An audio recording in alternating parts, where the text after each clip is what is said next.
2 mois après le lancement de la Journée nationale de l'arbre provincial 2022 sur l'arboretum de Nagrongo, nous voici à nouveau sur ce site pour constater son évolution.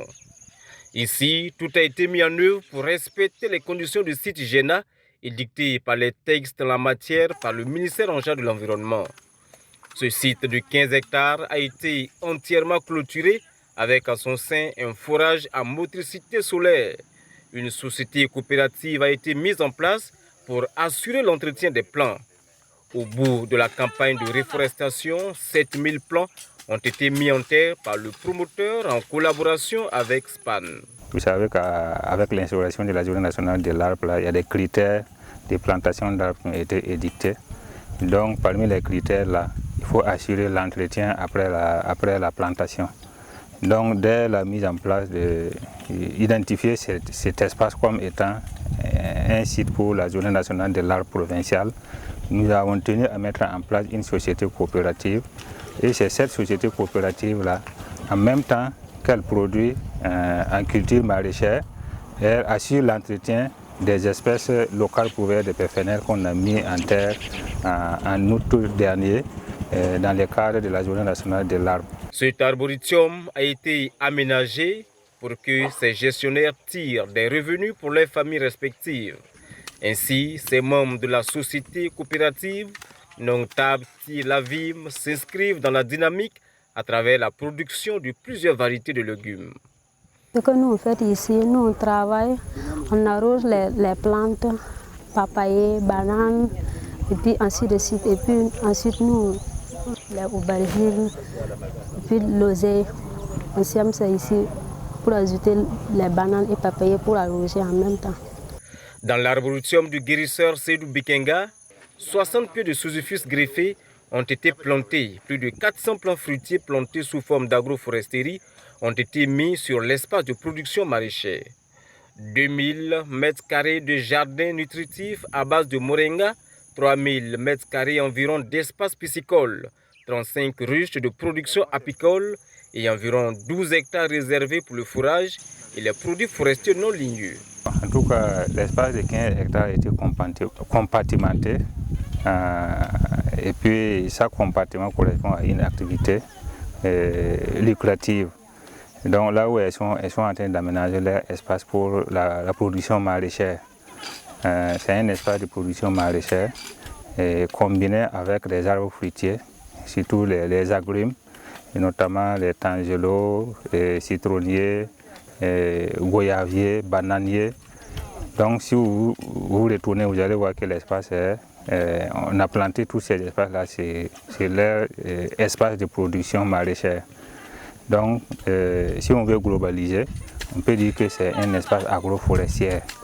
Et les activités des maraîchers qui mènent ici ne doivent pas utiliser des pesticides chimiques ni d'engrais chimiques. L'autre aspect non négligeable de cet arboretum est sa biodiversité.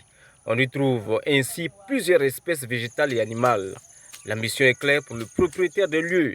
Laisser à la prospérité une faune et une flore riches selon le guérisseur Seydou Bikenga. Je souhaite que les différentes espèces qui ont été mises en terre dans cet arboretum réussissent. Si nous avons travaillé à mettre ce site en place, c'est parce que nous connaissons l'importance des arbres. Si nos parents et grands-parents avaient détruit les arbres comme nous le faisons aujourd'hui, certainement qu'on n'allait rien trouver. Vous remarquerez aujourd'hui que le désert avance à grands pas dans notre pays.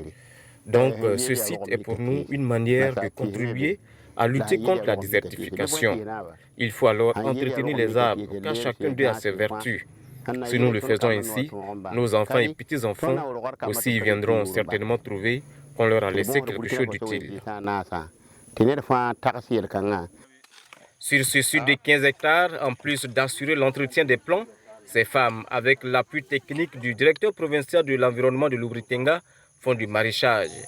De l'oseille, des aubergines entre autres combinées avec des arbres fruitiers sont ainsi produits. C'est cet espace, vous devez pouvoir avoir le maximum d'espèces d'arbres.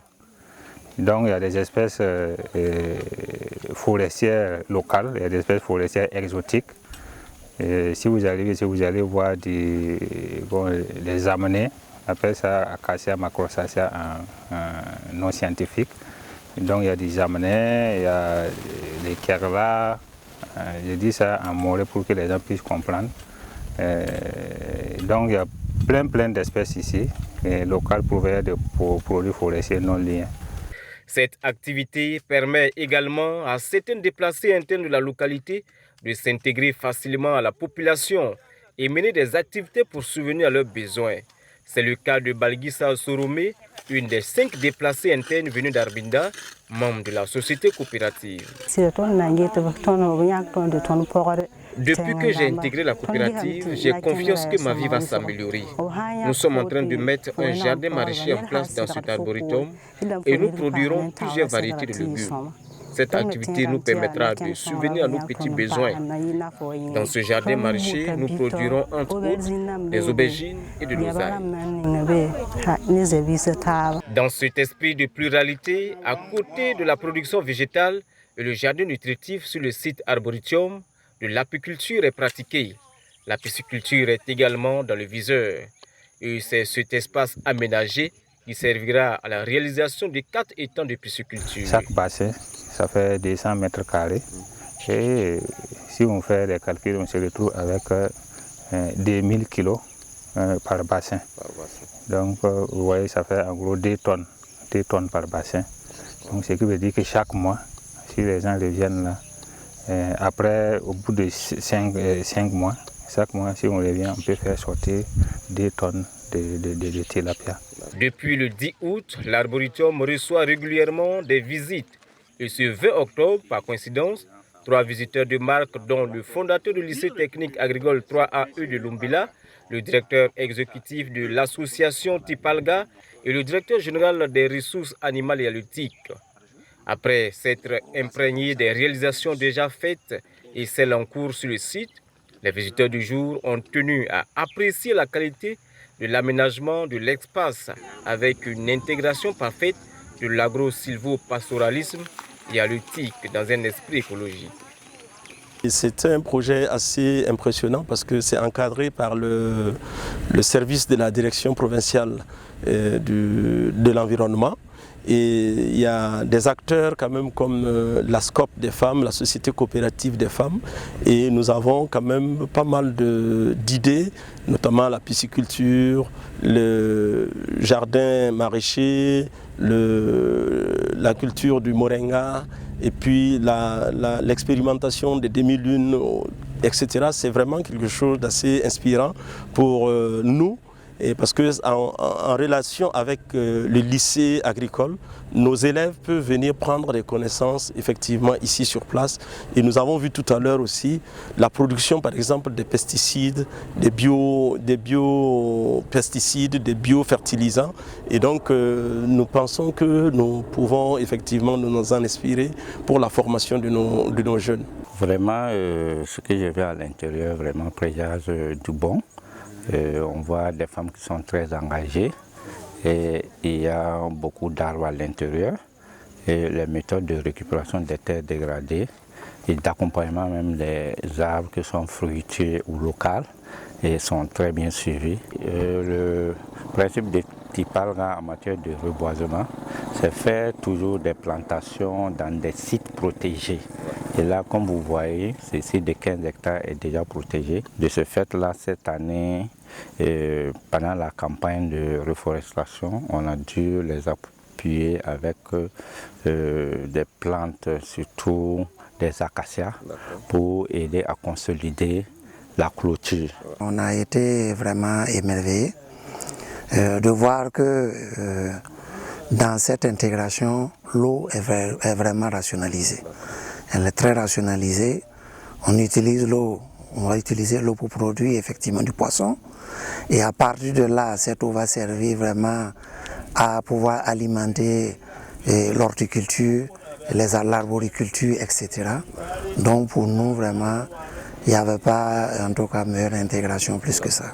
Pour maintenir cette biodiversité, l'entretien est constant sur le site. Des arbres fruitiers locaux pour la plupart et les productions maraîchères sont pulvérisées constamment avec des stimulateurs de croissance biologique et des biopesticides pour assurer la croissance et la bonne productivité de ces espèces.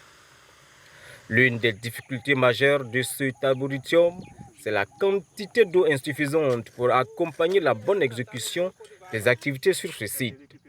Pour pallier à ce déficit d'eau, une technologie d'économie d'eau à travers la conservation des eaux par les demi-lunes forestières et l'irrigation par les jarres ont été introduites par l'encadrement technique, notamment le directeur provincial en charge de l'environnement. En tout cas, la perspective, c'est que ceux qui sont sur place ici puissent s'en sortir financièrement. Les activités qu'ils mènent ici, ça puisse en tout cas les donner qu'ils s'épanouissent. Que, en tout cas,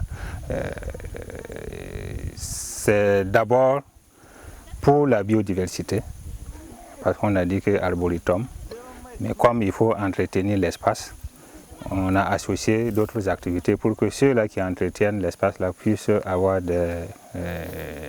mener des activités pour avoir des ressources financières. L'arboretum de Nagrungu, en tant qu'espace de conservation et de biodiversité, joue pleinement son rôle utilitaire, tant dans la création d'emplois que la sécurisation alimentaire et nutritionnelle pour les populations locales et urbaines, à travers la production maraîchère, fruitière, les produits forestiers non ligneux, la production du miel, la force et la conservation du fourrage, des espèces phytothérapeutiques assurées par les gestionnaires, la société coopérative Nongtab Tilavim.